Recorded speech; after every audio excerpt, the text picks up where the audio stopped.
পৃথিবীর আদিম প্রাণী ডাইনোসরের কথা কম বেশি আমরা সবাই জানি, কিন্তু জুরাসিক ওয়ার্ল্ড সিনেমা দেখার পর এই বিশালদেহী প্রাণীটিকে সামনাসামনি দেখার ইচ্ছা মনে জাগেনি এমন মানুষ হয়তো নেই বললেই চলে। ডাইনোসরের দেখা পেতে লক্ষ কোটি বছর আগে পৌঁছানো সম্ভব নয়, তবে ডাইনোসর সম্পর্কে এমন অনেক চমকপ্রদ তথ্য আছে যা জানলে হয়তো ডাইনোসর না দেখার আক্ষেপ কিছুটা হলেও ঘুচতে পারে আপনার।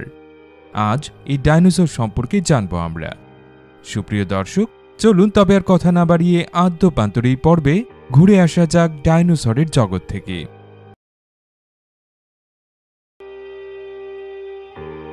ডাইনোসরের ইতিকথা জানতে প্রথমেই মনে প্রশ্ন জাগতে পারে, ডাইনোসর আসলে কি বা কাদের ডাইনোসর বলা যায়। ফাইলোজেনেটিক নামকরণ অনুসারে ডাইনোসর মূলত বর্তমান পাখি এবং ট্রাইসেরাটোপসের একটি আদিম প্রজাতি।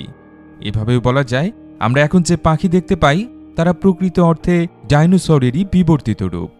অন্যদিকে ব্রিটিশ জীববিজ্ঞানী রিচার্ড ওয়েনের মতে ডাইনোসর হল মেগালোসরাস এবং ইগুয়ান্ডন প্রজাতির পূর্বপুরুষ। অর্থাৎ বলা যায় ডাইনোসর বা ডাইনোসরিয়া হল অর্নিথিসিয়া এবং সৌরিসিয়া প্রজাতির সংমিশ্রণ। একদম এক কথায় বলতে গেলে ডাইনোসর বলতে এমন অর্কসরদের বোঝানো হয় যাদের দেহের পেছনের অংশ পা হিসেবে দেহের সমস্ত ভার নিতে সাহায্য করে।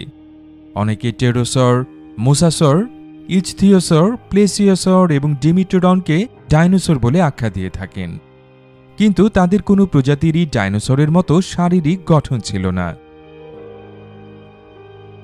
মেসোজোয়িক যুগের অন্যতম প্রভাব বিস্তারকারী প্রজাতি ছিল ডাইনোসর।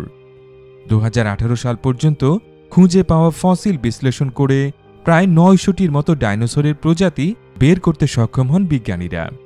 1995 সালের এক গবেষণায় ধারণা করা হয় যে পৃথিবীতে প্রায় 3400 প্রজাতির ডাইনোসরের উপস্থিতি ছিল, যাদের বেশিরভাগই ফসিল হিসেবে সংরক্ষিত অবস্থায় নেই। হাজার বছর আগেও মানুষ ডাইনোসরের ফসিল বা জীবাশ্ম সম্পর্কে জানত, তবে সেগুলো যে ডাইনোসরের ফসিল সে সম্পর্কে কোনো ধারণাই ছিল না তাদের। প্রাচীনকালে চীনাদের কাছে ডাইনোসরের ফসিল ড্রাগনের হাড্ডি বলে পরিচিত ছিল এবং তৎকালীন ইতিহাসেও সেরকম বর্ণনাই পাওয়া যায়। এমনকি চীনারা ডাইনোসরের জীবাশ্ম ওষুধ হিসেবে ব্যবহার করত। তবে ইউরোপে ডাইনোসরের জীবাশ্মকে বিশালদেহী মানুষের কঙ্কাল বলে মনে করা হতো। 17 শতাব্দীর শেষের দিকে ইংল্যান্ডে প্রথম যে ডাইনোসরের জীবাশ্ম পাওয়া যায় তা ছিল মেগালোসরাসের উর্বস্থির হাড়। হাড়টি পাওয়া যায় অক্সফোর্ডশায়ারের চিপিং নৌটনের কাছাকাছি কর্নওয়েল নামক একটি জায়গায়। সেখানে চুনা পাথরের খনি থেকে হাড়টির সন্ধান পাওয়া যায়। 1815 থেকে 1824 সালের মধ্যে ধর্মতত্ত্ববিদ উইলিয়াম বাকল্যান্ড আরও কিছু মেগালোসরাসের জীবাশ্ম খুঁজে পান এবং তা পরীক্ষা নিরীক্ষার পর প্রথম এই প্রজাতিটিকে ডাইনোসর হিসেবে নামকরণ করেন। সে সময়ের একটি বৈজ্ঞানিক সাময়িক পত্রে প্রকাশিত তার এই গবেষণাপত্র থেকেই ডাইনোসর সম্পর্কে জানতে শুরু করে মানুষ। 1858 সালে নিউ জার্সির ছোট্ট শহর হ্যাজনফিল্ডের একটি মার্ল স্টোনের গর্ত থেকে উইলিয়াম পার্কার ফোলকে ডাইনোসরের যে জীবাশ্মটি আবিষ্কার করেন তা ছিল আমেরিকায় পাওয়া ডাইনোসরের প্রথম নমুনা। ডাইনোসরের এই প্রজাতিটির নামকরণ করা হয় হ্যাড্রোসরাস ফোলকি। উইলিয়াম পার্কারের এই আবিষ্কারটি ছিল বেশ গুরুত্বপূর্ণ, কেননা এটি ছিল প্রায় সম্পূর্ণ একটি ডাইনোসরের কঙ্কাল। অবশ্য এর আগে 1834 সালে ইংল্যান্ডের মেডস্টোনেও প্রায় সম্পূর্ণ ডাইনোসরের জীবাশ্ম আবিষ্কার করা হয়েছিল, কিন্তু উইলিয়াম পার্কারের এই জীবাশ্ম থেকে প্রথম দুপে ডাইনোসর সম্পর্কে জানতে পারেন বিজ্ঞানীরা। এর আগ পর্যন্ত সব ডাইনোসর 4 পেয়ে বলেই মনে করা হতো। 1970-এর দশক থেকে ডাইনোসর গবেষণায় নতুন জোয়ার শুরু হয় বলা যায়। বিশেষ করে 1969 সালে জীবাশ্মবিদ জন অস্ট্রাম ডিনোনিকাস নামে এক ধরনের দুপেয়ে শিকারী ডাইনোসরের ফসিল আবিষ্কার করেন এবং তিনি দাবি করেন এরা ছিল উষ্ণ রক্তের ডাইনোসর। এর আগ পর্যন্ত মনে করা হতো ডাইনোসর ছিল শীতল রক্তের প্রাণী। এরপর ডাইনোসরের জীবাশ্ম থেকে নরম টিস্যু আবিষ্কার শুরু হয়। 1998 সালে দক্ষিণ ইতালির পিট্রা রোইয়া প্ল্যান্টেনকালকে একটি সেলিওরসরের জীবাশ্ম আবিষ্কার করা হয়। সংগৃহীত নমুনাটি ছিল একটি কিশোর বয়সী সিপিওনিক্স সামনিটিকুস ডাইনোসরের। আশ্চর্যজনক ব্যাপার হলো জীবাশ্মে ডাইনোসরের অন্ত্র, কোলন, লিভার, পেশি এবং উইন্ড পাইপের কিছু অংশ পাওয়া যায়। ট্রায়াসিক যুগের মাঝামাঝি থেকে শেষের দিকে আর্কোসরদের থেকে ডাইনোসরদের আগমন ঘটেছিল বলে মনে করা হয়। প্রায় 25 কোটি বছর আগে পার্মিয়ান ট্রায়াসিক গণবিলুপ্তির ঘটনায় আনুমানিক 96% জলজ এবং 70% মেরুদণ্ডী প্রাণী বিলুপ্ত হয়ে যায়। এই ঘটনার প্রায় 2 কোটি বছর পর পৃথিবীতে ডাইনোসরের আবির্ভাব ঘটে। ধারণা করা হয় প্রথম দিকে ডাইনোসররা ছিল আকারে ছোট এবং দ্বিপদী। আর্জেন্টিনায় প্রায় 23 কোটি বছর আগে যে ধরনের ডাইনোসরের বিচরণ ছিল তাদের মধ্যে লেগাসুকুস এবং লেগারপেটন অন্যতম। প্রকৃতিতে সবকিছুরই রং বা বর্ণভেদে নানান প্রকারের দেখা মেলে, ডাইনোসরও তার ব্যতিক্রম নয়। 1842 সালে স্যার রিচার্ড ওয়েন সর্বপ্রথম ডাইনোসরের শ্রেণীবিন্যাস নিয়ে গবেষণা শুরু করেন। তার মতে ইগুয়ান্টন, মেগালোসোরাস এবং হাইলিওসোরাস হল এমন এক ধরনের সরীসৃপ প্রজাতি যাদের ডাইনোসর বলে আখ্যায়িত করা যায়। মূলত আর্কোসর প্রজাতি থেকেই ডাইনোসরের উৎপত্তি ঘটেছিল। আমরা এখন যে কুমির দেখতে পাই তা আর্কোসর প্রজাতিরই বিবর্তিত রূপ। বর্তমানে বিজ্ঞানীরা ডাইনোসরদের প্রাথমিকভাবে 2টি শ্রেণীতে ভাগ করেছেন। এগুলো হচ্ছে সরিস্কিয়া এবং অর্নিথিস্কিয়া। গবেষণা থেকে জানা যায় ডাইনোসরের গড় আকার ট্রায়াসিক যুগ, জুরাসিক যুগের গোড়ার দিক থেকে শেষের দিকে এবং ক্রিটেশাস যুগে প্রতিনিয়ত পরিবর্তিত হয়েছে। আর মেসোজোয়িক যুগে দ্বিপদী শিকারী ডাইনোসরদের বিচরণ ছিল বেশি, আর এদের ওজন ছিল 100 থেকে 1000 কেজির মধ্যে। তবে ডাইনোসরদের যুগে সবচেয়ে বড় আর সবচেয়ে বেশি ওজনের ডাইনোসর ছিল সরোপড। প্রাক জুরাসিক যুগে এদের আবির্ভাব ঘটেছিল বলে মনে করা হয়। আর জুরাসিক যুগের শেষের দিকে বলতে গেলে গোটা পৃথিবীতেই ছড়িয়ে পড়ে এরা। যেহেতু পৃথিবীতে বিচরণ করা ডাইনোসরদের একটা ক্ষুদ্র অংশ ফসিল বা জীবাশ্ম হিসেবে সংরক্ষিত রয়েছে এবং এদের মধ্যে একটা সামান্য অংশ উদ্ধার করা সম্ভব হয়েছে, সে কারণে সবচেয়ে বড় বা সবচেয়ে ছোট ডাইনোসর কোনটি ছিল তা হয়তো কখনোই বের করা সম্ভব হবে না। তবে এখন পর্যন্ত আবিষ্কৃত প্রায় পূর্ণাঙ্গ ফসিল এবং হাড়ের আকৃতি বিশ্লেষণ করে বিজ্ঞানীরা ডাইনোসরদের আকৃতির একটি ধারণা দেওয়ার চেষ্টা করেছেন।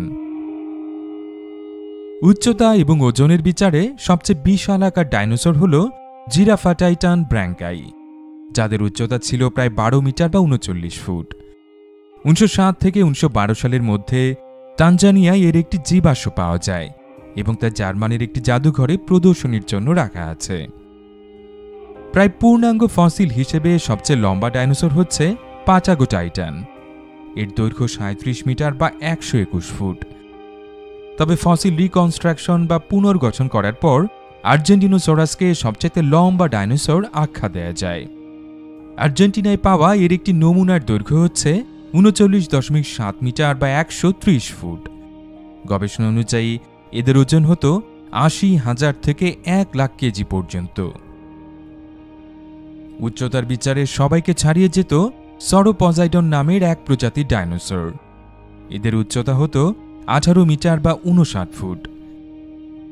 আর মাংসাশী ডাইনোসরের মধ্যে সবচেয়ে বড় ছিল স্পিনোসোরাস, যারা লম্বায় হতো 12.6 থেকে 18 মিটার বা 41 থেকে 59 ফুট এবং ওজন হতো 7 থেকে 21 মেট্রিক টন।